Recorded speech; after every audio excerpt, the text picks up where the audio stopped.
Happy Rands Day and welcome to the Daily Objective. Jonathan Hoenig from capitalistpig.com with you, along with Nikos Sotirakopoulos from the Ayn Rand Institute and so many other fabulous organizations. We're so happy to have you with us here for a great celebration for Rands Day, where you're with us not just from the UK, otherwise known as jolly old England, but in fact from all around the world. You know, we are an international movement of students and fans of objectivism, learning and working with each other, bringing some of the hottest names in objectivism, the brightest stars, including Nikos, Don Watkins, James, Valiant, so many other big names, so smart ideas, and not to mention Harry Binswanger and other just incredible, knowledgeable people from the world of objectivism. And today, a fun topic. You know, Rand and objectivism to me, Nikos, is fun. And today is a day for celebration. And, you know, not just a day to mark Rand's birthday, but in fact, a day to celebrate, because Harry Binswanger himself has coined this a day to celebrate. This is in fact Rand's Day. I don't know what you're doing to celebrate, but you're aware of this, right? You've heard of this. So yes, and what I'm doing to celebrate is I try to figure out what was the biggest lesson I got in a concrete way from Rand, from Rand's life. So my focus today is not going to be on the philosophy, it's not going to be in the novels, we discussed this many times. It's going to be from the actual person and how that actual person led her life. So that's gonna be my focus today, and that's hopefully going to be the value for the audience. And I encourage you, Jonathan, maybe if you can think, we say we've been influenced, but what was the one thing that really struck you, the one thing that really had an influence in your life from Ayn Rand? Well, that's where you want to focus on today. That's what you're saying. Yeah, that's where I think that's going to be a good homage. That's going to be a good tribute. All right. Because that's the point of the yeah. Yeah, good. I that is a great way to do that. I want, if it's all right with you, with your permission, I'm going to think about that.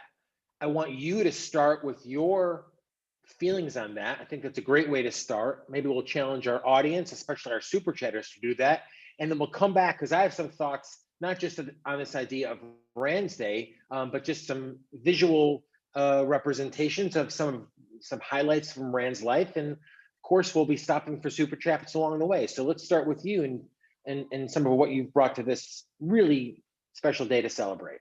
Take it away. So I've read almost every biography on Ayn Rand, the ones from the Brandens, the ones that today we know they're not that accurate. I've read also 100 Voice, the oral history of Ayn Rand, but the biggest, and there are many inspiring things. How inspiring, for example, it is that you get your novel rejected 12 times or 13 times, but you keep trying. Why? Because you know that it's good. I've had one of my books, quote, cancelled once, and it felt bad. Imagine having this rejected from the beginning 12 times. But the biggest insight came actually from a story, not from a story, but from a lecture by Leonard Peikoff. And we discussed this in one of our Saturday or now Sunday Peikoff courses. And he mentioned this in passing almost in the program Objectivism Through Induction. And it's that lecture called Validating Egoism Inductively. So Peikoff says, what's that? No, I'm just thanking Mary-Aline. Didn't want to interrupt you, but okay. Thank you, Mary-Aline. So Peikoff says, how does Ayn Rand come up with the idea of egoism? And he shows us almost in real time. And he says, look, first of all, Ayn Rand chose what she liked. What does this mean? She had a favorite color. I mean, everyone kind of has a favorite color, but Ayn Rand could give you a mini lecture on why this thing, which is blue-green, why this blue-green is her favorite color. And she knew this from very early on. Then she could tell you what she liked to do and what she didn't like to do. And again, you could say everyone does this, but think about it. How often do we do things that we don't really like. Oh, I have to visit my uncle.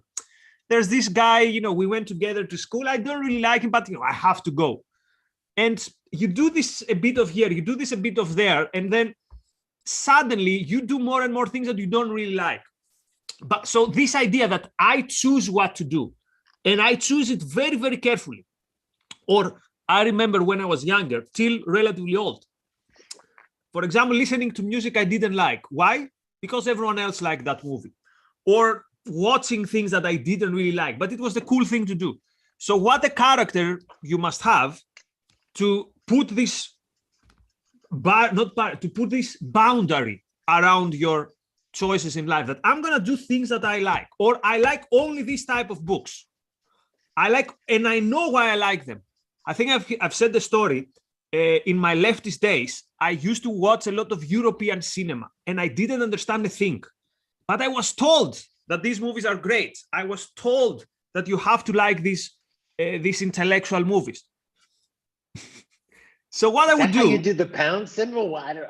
No, that's something between a euro and a pound, but it's neither of two. It's Happy Rams Day. Thank you. So this thing then of valuing, of having a favorite character, and it's something very yours, and you know why you like it. It's something that I think it's very inspirational, but also I wish I had it when I was a young, and also to stand up to defend these things, saying, you know what, this is who I am. This is what I'm going to do. I lacked this, and my life was not as good as it could be because of these things. So, and this has also a part two, but we're going to get to that part too. So the one part is valuing, so choosing your values. Peikoff says that egoism means I choose my values and then I act on them. We're going to get to the act on them straight after. Jonathan, you go on with your part of the program. Thank you, Nikos, and thank you to, I'm having trouble even keeping up with. I thought it would be fun to kind of give a little thank you to all of our great friends, our contributors, and celebrating with those super chats. Let's keep the doors on, keep us alive. And I know Nikos, as you know, give us a lot of intellectual ammunition and a couple of shekels and pounds in the pocket. I don't know how to write the pound symbol. One day I guess I'll learn. Keep the pounds coming, and I promise you I'll learn. But today's a day to have fun and a day to celebrate. And it is, in fact, Rams Day. That is a holiday. And I'm going to give a very short but accurate presentation of why I think it should be a holiday, because we're celebrating a wonderful woman on a wonderful day. Robert did point out that it is, did I miss Robert's sign? Robert pointed out it is also a Groundhog's Day here in the US, but it's Rand's Day. Now, Rand Nikos says that you should celebrate it, according to Harry Binswanger.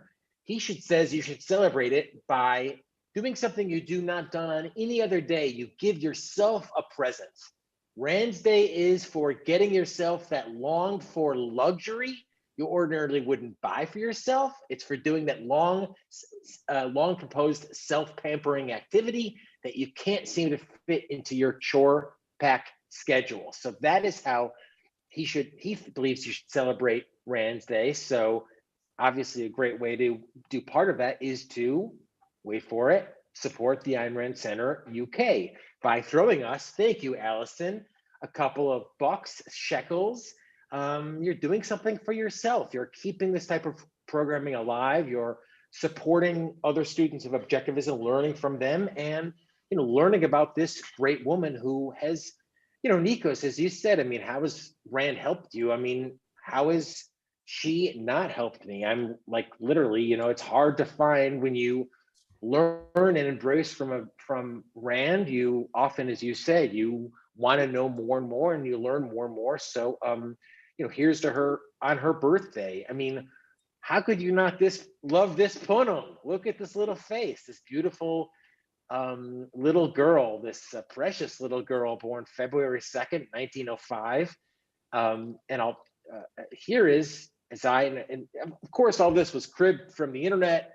Great kind of ups to everyone who did it. And Allison wants to know about some of your European movies, Nikos. What are the European movies you were referencing? So mostly it was Jean-Luc Godard. I mean, there were some good Godard movies, but also some Tarkovsky. Now, I know that many will like Tarkovsky. Sorry, I couldn't get what it was about. I was suffering while watching it, but I was telling myself, this is something profane. You have to do it. But again, I'm not an expert, so don't at me about the Tarkovsky movies. Kieslowski, so anything that finished in Ovsky, I was at it. I have to say that I liked the red movie from Kieslowski. The blue movie got me. It's hard. It's depressing. With the artistically though, it's beautiful. Particularly that scene where she puts the sugar in the coffee and it dissolves. So maybe we should do a whole, I don't know, episode or a whole clubhouse aprisionados of European cinema and the things that I didn't get. So I'm remembering the films that I liked or that I suffering. But there was others that I don't even remember that I was suffering watching them. But I was saying to myself, look, you to be a person of spirit, you have to like it. Remember Peter Keating when he was reading with his Sunday breakfast? Nikos. Yes. You can't remember him. I'm in the middle of something here. If I can respectfully say, as they say, get the hook. Or I'm on a roll here. If you can't. Oh, okay. Sorry, I thought you were asking me about the films. No, Allison was celebrating, and I apologize. Allison was wanting to ask, and thank you, Allison. She asked what Europe. So thank you for those ideas, and to borrow a moment from well, to just say, let's get the hook and let's move on for it, if you don't mind. This celebration of Wednesday. Thank you, Allison, a great friend of ours. I know you know. Thank you for clarifying with these movies. And I love the fact, Nikos, I don't know where you were born, what it would look like, but what it looks like. I mean, Rand herself, accordingly, Rand was born on the arch to the entrance of the building, upper left. That was Rand's house. She's born in an apartment just like the rest of us. She decided at age 9 she wanted to make fiction writing her career. I don't know what you wanted to do at Nikos. I don't even know if I wanted to become a fireman or something fabulous about that. I don't know. I don't know what I want to do at age 9. Thank you, Kenny. Rand said she wanted to make fiction writing her career. And from an early age, Alyssa Rosenbaum wrote film scenarios and stories depicting heroic characters celebrating great deals. Quote, I did not start by trying to describe the folks next door. She would later say what she had in mind was a blending of people who, as they thought they could be. And this photo from the Ayn Rand Institute is the cover of a book that Miss Rand read called The Mysterious Valley, the source of Rand's first fictional hero. So I have a little more, but we'll stop briefly and say, thank you, Kenny DeMatter, for £5. Very generous. And thank you to Shirley with 200 Indian. What is it called? I thought it would be pounds, but still good. Thank you. Thank you for that Indian money. And thank you, Mary Lean, again. I mean, we've been flying in. You're all helping us celebrate today. So thank you so much, Joe. Let's sorry. Sharing the wrong screen. I'm sharing the wrong screen. I want to share. Thank you for all that. Let's keep them all coming in about so Miss Rand. So this was the pharmacy. Pretty cool, Nikos, right? I mean, we always say, she lived there with her pharmacy. The pharmacy, according to a wonderful website, which I'll get the name of, was located right above the first floor. So she actually lived. The pharmacy was down there, and they have some close-up photos. I don't want to waste too much time, but apparently the family was lived on the first floor. That was where she was born and raised. And Jonathan, they could see the Russian Revolution unfolding literally from their window. So if you see the geography of St. Petersburg and how particularly the October Revolt unfolded, it was happening in front of them. Marilyn, thank you for your $5. Marilyn says, Ayn Rand made it not to go to church. Marilyn says, I had already stopped going, but it was so cool not to feel guilty about it. Ditto visiting crappy relatives. That's a great achievement. That's something to do on Rand's Day. Thank you for celebrating with your support, Bo. But just to that point of using Rand's Day as a way to kind of, Dr. Binswanger talks about using it to get yourself good, but maybe to appreciate something that you did and, kind of moving away from the church, moving away from visiting crappy relatives. All of that. Make this a day to make it about you. Make it something positive for you to celebrate Miss Rand. she's come from that little shtetl, as they say. I mean, it wasn't an actual shtetl, but it was a certainly intellectual shtetl, and she became a woman who's changed the world, changed history.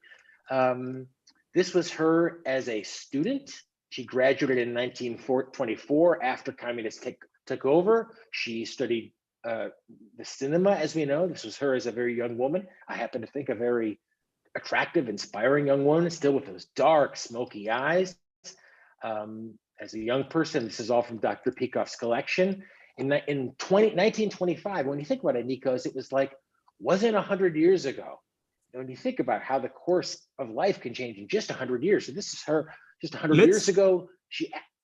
Let's pause here for a second, Jonathan, because it's easy to say, well, she went to the United States, but think about it. So, and to get on what I was saying. So Pico says the one thing that she did was she valued things, but many people can say, I like something. The difficult thing is not only to choose something, but to act on it. So what did Ron do? She would go to the cinema and she would see the United States. She would say, I like this country, the idea of this country, and I don't like this country where I'm living. Most people would stay there. She says, no, I need to find a way to go there. I might have to cross a whole continent by train, and then to get in one of these boats that you have shown and go to the other side of the ocean. 21, I think she was. And she knew that she would probably never see her family again. Again, think about that, right? You embark on a trip, you don't know it's gonna take weeks, you don't know how it's gonna end, and you know that you're leaving behind your beloved ones. Today, you fly somewhere for a week, 1 month, 3 months, and you are emotional when you leave. Imagine taking this step. So the characteristic of Randen is not only that she's a valuer, but she's acting on her values. She says, I want to do something with cinema. She literally went to Hollywood and she found someone who was a director and says, I want to do this and this and this. And quickly, Nikos, she didn't know English, as I understand it. She didn't know English when she came to America.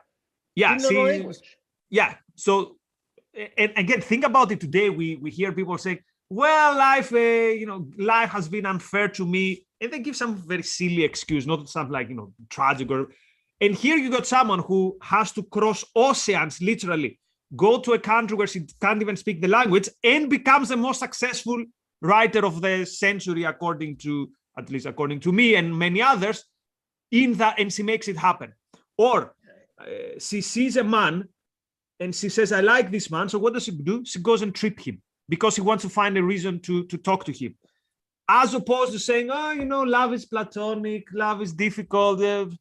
So it's one thing to value things, which is already a great step, but also you have to act on them. And this was, when I was listening to this lecture in the summer, this hit me in the head, that I've spent so many years of my life saying, oh, how nice would it be? No, if something would be nice, go and do it. You want this new hobby, go and pursue that hobby. You like this woman, go and pursue this woman. Act on your values. This is what egoism means. And Ayn Rand did this in her life. She wanted to portray the ideal man, and she gave us Howard Rourke, and she gave us John Galt. This is, she didn't just say, well, how nice would it be? No, she acted on it. So for me, that's the biggest take from Rand's life. Value things, choose your own values, and act on them. Thank you for saying that. Thank you, Mark Moses, for a very generous contribution of $5. Thank you, Roland, for with £2. And Nikos, as you said, when you learn a little bit about her life, it's almost amazing how much she did accomplish. She died far too long, and I'm disappointed that she left when she did, because you think she really only, as we know, kind of was starting to really accomplish what she did. And here's that boat, as you said, Nikos. This is from the Institute. That's the boat that she went on. This is a quote I've always thought about. You tell me if you think this has changed. They gave her a going away party in 1926, and she said, a guest, this is a true story, a guest asked her to tell everyone in America that, quote, Russia is a cemetery and we are all slowly dying. I mean, has that changed about Russia? That's the same. No, I think it hasn't changed one bit. I think it has changed because you can leave Russia today. I mean, many things have changed. So we can't. But the sense of life in I don't Russia want to compare today's Russia with Rossi under Stalin, where you could hear the knock on the door at night. But the most important thing is that today you can live. And that's another interesting thing with Ayn Rand's life. If she hadn't left when she left, very soon that window of opportunity would close. And who knows what would have happened. She would probably have perished Right. in even before the Great Purge, because it would be clear that she would be an opponent of the regime, so she would perish probably earlier than the late 30s. Well, that's a great point too. I mean, thankfully, she's able to give out. She lied. She deceived the authorities, as we said, in order to get out. She arrived in New York City in 26. She actually spent 6 months with her relatives in Chicago. There is where Miss Rand lived with relatives in circa 1925. And as Nikos, here's the great story. On her second day in Hollywood, she saw Cecil B. DeMille, saw her standing at the gate of the studio, offered her a ride to the set of his movie, The King of Kings, gave her a job, first as an extra, then as a script reader. This is a photo still of her being an extra in one of the movies. I think this might be The King of Kings. So you can see Miss Rand right here. It's very cool to kind of see her. I mean, it's like, as you said, Nikos, it's like she didn't say around, oh, Russia, what can you do? Oh, shrug. Oh, what am I going to do? Have another vodka, Nostrovia, whatever. She got on a boat. She went across the ocean. I mean, how scary was that? As you said, Nikos, I mean, I get frightened taking an intercontinental plane trip. I mean, it's a long trip. Oh, what are we going to do? She got on, she was there. As you said, during the next week, she met Frank O'Connor. She married him just a couple of years later. They were married for 50 years. This is a great little piece, Nikos. This is a sketch that she made of Mr. Frank O'Connor, a week after she met him. That sketch is from the Ayn Rand archives. So you're right. I mean, this is a great day to think about what you want to go and get it, because that's what Rand did, certainly from her first day. And it's not that you read objectivism and you understand objectivism and you become that person. No, this is something. This is a process which is slow. I remember being an objectivist, an enthusiast of objectivism, and hating my life in academia. And I had written an email to cold email Yaron Brook, because I didn't know any objectives then, basically saying, hire me to ARI, even if it's about making you coffees. This was about 2014. I never sent this email. So what Ayn Rand did back then, which was go to that person and say, hey, I came from Russia because I want to work in Hollywood, hire me. Or she didn't put it exactly this, but this is again a lesson. You want something, go for it. And this is completely different from understanding the theory of concepts and all that stuff. You can understand the theory of concepts, you can understand the objectivist ethics and never put it into action. So today's message, today's theme is do something in your life that proves to yourself that you put these ideas into action. And that would be my final point on today. Although there's one more Ayn Rand related story that I want to share. Wait, are you signing off here? We're just getting going. No, I'm not signing off. Oh, your final point. Well, thank you, Bonnie. And Bonnie says happy birthday, Ayn Rand. She's acting on her values because she's not a fan of calling it Rand's Day. Great to celebrate as well. So we thank you, Bonnie, a great a contributor, a member of the philosophy posse, as we say, and always kind of welcoming us with some kind words and oftentimes a lot of great knowledge as well. So here's some of that story here. Nikos, she sold her first screenplay, Red Dawn, and then in 1932. Red Pawn. Sorry. Red Dawn is it's that film, which is a cool film, but not the Red Pawn. Red Dawn. Red Pawn, thank you. 1932 is the night of January 16th. And then actually, here's some cool stills again. I mean, I guess apparently when it was first produced, it was called Woman on Trial, and then you see there at the bottom. And then she finally was able to publish We the Living in 1934, and then ultimately began writing The Fountainhead in 35, over 6.5 million. And there's that story, copy sold. And there's that story, as you said, Nikos, talk about tenacity. It was rejected over and over again by 12 publishers, became a bestseller by word of mouth. no social media plan. This was a story that really took the country, not necessarily by storm, but became a bestseller by that word of mouth and because of just how incredible it really is. Indeed. And another thing that I find very admirable in Ayn Rand is she would take everything very seriously. So I don't like when people, so, you see some people, for example, they follow football for 25 years and they still can't understand at all how the game is played. So for Rand, when she would put her mind into something, she would want really to understand it, and she would consider this something which is important. So, for example, she was into stamp collection. She was serious about stamp collection, and she was always also serious about the smallest details regarding how she would protect her value. So, a story that I really liked. She once told Peikoff that she didn't like at all how Peikoff would not cross the streets of New York from the traffic light. So he would just slalom through the cars. And I was like, why are you doing this? And what you want to say is, your life is very valuable. I value you so much. So even this small detail that you go through the cars and you don't know from the traffic light, I don't like that. For some reason, that story stuck with me. That's such a small detail. And someone could say, okay, that's a hyperbole. That flirts with being almost paranoid. But no, to me, there's a philosophical basis to that. If there's a philosophical basis to, no, you're important to me, so I don't want you to slalom through the cars. Go to the freaking traffic light and wait 20 more seconds because I want you to be safe. There's so much to celebrate about Ayn Rand's life, Nikos. So, so many little great stories and tidbits. That's why it's funny. I thought today, what's a great way to get a Google to celebrate her life? So I Googled biography of Ayn Rand.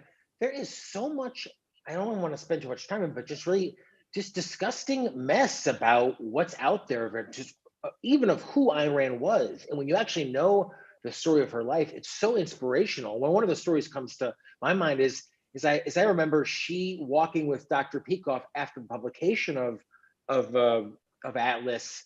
And you're going to know what I say, but finally here I have the visual here to share. She moved back in 1951 to New York City herself full-time. It was published in 1957. Her greatest achievement, her last work of fiction. And Nikos, what's that great story? Which she, after all of that, she turned to Dr. Peikoff and said, I know you know the answer. What was it? What did she say? I think she said it was worth it. Yes, something on it. And how about, we'll give a shout out to anyone who knows the answers. Something like effective, like never, I'm bastarding this as now, but it was like, never give up on what you want. Never give out on your dreams. And God, again, I'm totally murdering it now, but make it happen. And in fact, Atlas Shrugged was featured, I thought this was so cool, on what was called the Great American Read, which was PBS's listing of the 100 greatest American books. So not that we need PBS's endorsement, but she made it happen, Nikos, as you said. After she went back and spent all that time, years to creating this book, creating this masterpiece, she made it happen. And that was a gift that, in effect, hasn't stopped giving. Indeed. Another gift that doesn't stop giving is the work that ARCUK is doing. And let me say something about... wait, can I just quickly clarify? I'm sorry. Thank you. I knew Robert would know this. Robert said, never give up on what you want. The struggle is worth it. The struggle is worth it, yes. That is a bumper sticker. That's a meme. Not a sarcastic, bullshit, angry meme, but they say, oh, Ayn Rand's for kids. Who can't get behind that?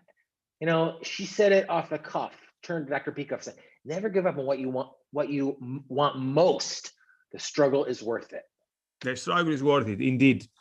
So something else which is definitely worth it is consider on your calendar leaving the 1st, the 2nd, and the 3rd of April empty, because the Ayn Rand Con Europe is taking place in London. Why in London? As we said the other day with Raz and Yaron, because A, probably there's not going to be COVID restrictions. B, as a reward, as a thank you, and as a well done to the Ayn Rand Center UK and the work that Raz is doing and everyone who is supporting it. But it's not only the conference on the 1st, the 2nd, and the 3rd, the conference with speakers from the Ayn Rand Institute coming to London. On the days before the conference, Razi is putting together nice things. Speakers coming from, some of them coming from overseas. So there's probably going to be something happening every single day on the week leading to the conference. So keep an eye on that. Consider leaving this free on your calendar. If you can, get some days off and consider a trip to London. Consider having some nice days in London. Spring in London is beautiful, and be there. We're all going to be there, or most of us are going to be there. It's going to be a great time. The community coming together, this global community that Razi has created. And of course, obviously, you're going to get the excellent top level Ayn Rand intellectuals from the Ayn Rand Institute, and it's going to be worth it.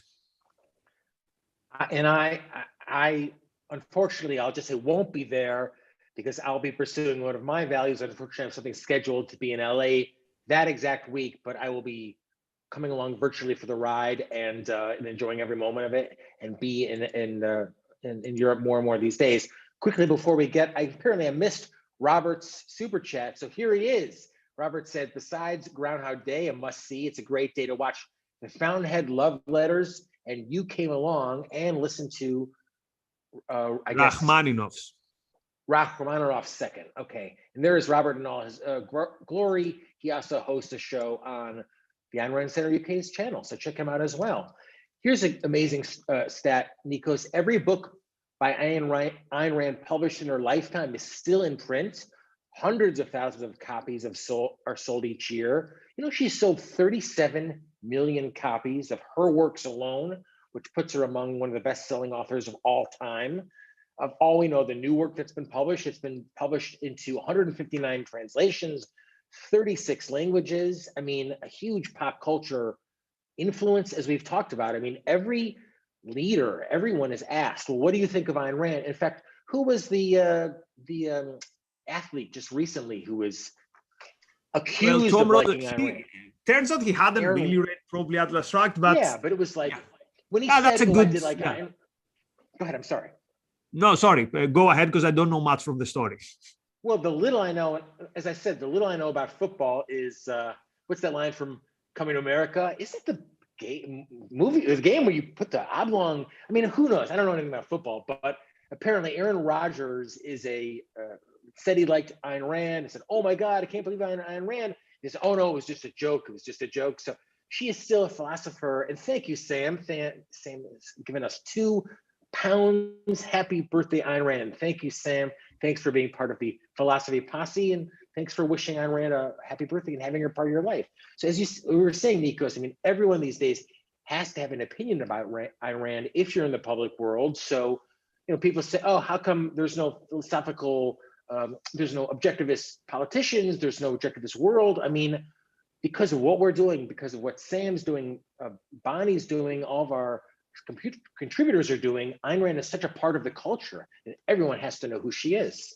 And more. Indeed, and the most important thing is not when we are gonna win politically, although that would be great. But again, live your life in a way that it's a cool life, it's a good life, and do the things that you like, and decide that these are the things that I like, and be proud about that, and don't care if other people don't like it. Again, easy to say, difficult to do, but how better would at least my life would have been if I knew these things when I was 10, when I was 15, 25, or even 35.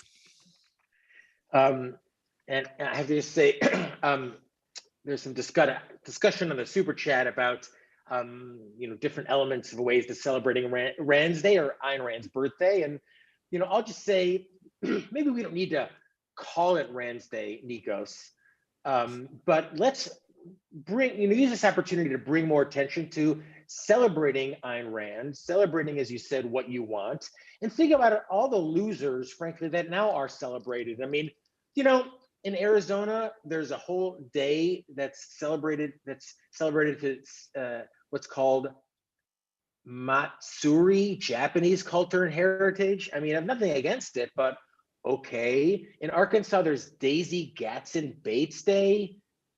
the life and work of civil rights activist Davy Gatson Bates. Okay, great. Well, that sounds cool. I mean, it's good, but yeah, but what about Ayn Rand? I mean, I'm not against Daisy Gatson Bates. What about in California, Cesar Chavez Day? I mean, we've got all these days, all these people. In Hawaii, they've got King Hamahachi, King Kamehameha. Well, apparently he ended years of conflict, so yay for King Kamehameha. I mean, I thought Nikos Sarabakavalapagus was tough. Thank you, Marilyn. Point is, we have all these days. Let's have a day to celebrate this American icon, Ayn Rand. Today's that day. So thank you for celebrating with us. Make today a great day, supporting us, and read Ayn Rand. Changed all of our lives. Change your life probably if you're listening to this podcast, and do it. Do it today. And go to your calendar and make sure the days leading to the 1st, the 2nd, and the 3rd of April are free. You're not gonna regret it. 1st, 2nd, and 3rd of April of 2022 in London, but also the days leading to that, because so 1st, 2nd, and 3rd, it's the Ayn Rand Institute conference. The days leading to that is the pre-conference festivities, festive activities that Raz is organizing. So you don't want to lose either the one or the other. The intellectual pre-party. And I'll just say this quickly. I mean, I didn't go to a lot of conferences when I was first getting involved in objectivism. I was kind of like, you know, what's the big deal? All right, I'll just read the books. And then I started going to a few. I met people, I met some, and it was just, it's not, you know, it just, boy, it was so fascinating to meet people who are interested in objectivism, who shared some of these values. They weren't all, certainly at such different kind of rest of experience. So make it a point to get there, to get to these conferences. We'll see you in jolly old England, and we'll see you next time right here tomorrow for more of the Daily Objective. Be well, and best premises to all. Thank you, Jonathan. Thanks, everyone. Bye-bye. Bye-bye.